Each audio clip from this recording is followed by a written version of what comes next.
So, heto na mga kaballers, Warriors at Wizard trade lumabas na at ang balita patungkol sa Jalen Duren sa Lakers matutuloy na. Tara na't pag-usapan natin yan dito sa Basketball Hot Shots. Una nga muna tayong dumako mga kaballers sa balita patungkol sa matutuloy na nga ang pagpunta ni Jalen Duren sa Los Angeles Lakers. Well, sa ngayon nga po mga kaballers, nagsimula na nga magkaroon ng multiple sign contract sa pagitan ng mga players at team. May mga trade na naganap at may mga declined contract.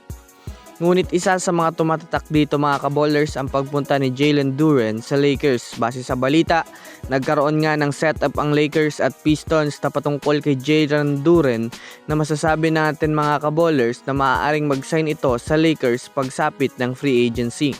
Alam naman nga natin na mas makabubuti nga po para sa Lakers na magkaroon ng maayos na big man na maaaring makatulong kay Luka Doncic sa pagtaguyod ng opensa.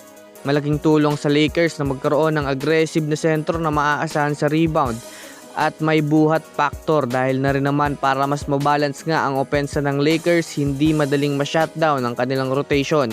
Dahil dyan, isa nga ito si Jalen Duren sa perfect fit na big man. Para dito, isang dominanteng center, malakas ang pangangatawan at higit sa lahat, mayroong matinding depensa, kaya talagang mas maaaring lumakas ang Lakers kapag natuloy ito. Abangan natin ito mga kaballers.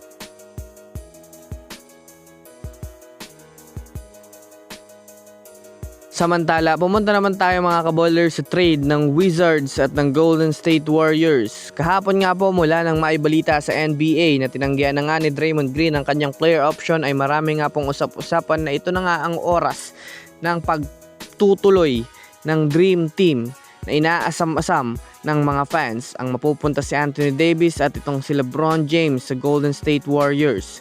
Dahil nga sa pagtanggi ni Draymond Green sa kanyang player option, mas lalong ang lumaki ang flexibility ng kanilang kupunan. Mas magkakaroon ng cap space itong si LeBron James para sa Warriors at mas lalaki ang salary cap nila para kay Anthony Davis.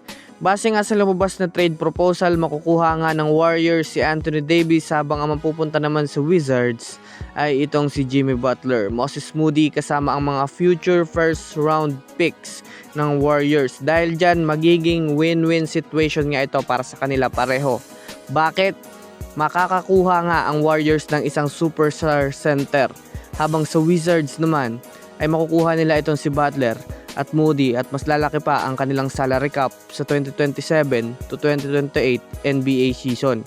Dahil mawawala nga po ang kontrata ng dalawang ito, kaya maaaring magkaroon pa sila ng space para makakuha ng mas mga bigating player at mas makakuha pa sila ng matitinding player sa future draft dahil sa mga picks na ibibigay ng Warriors.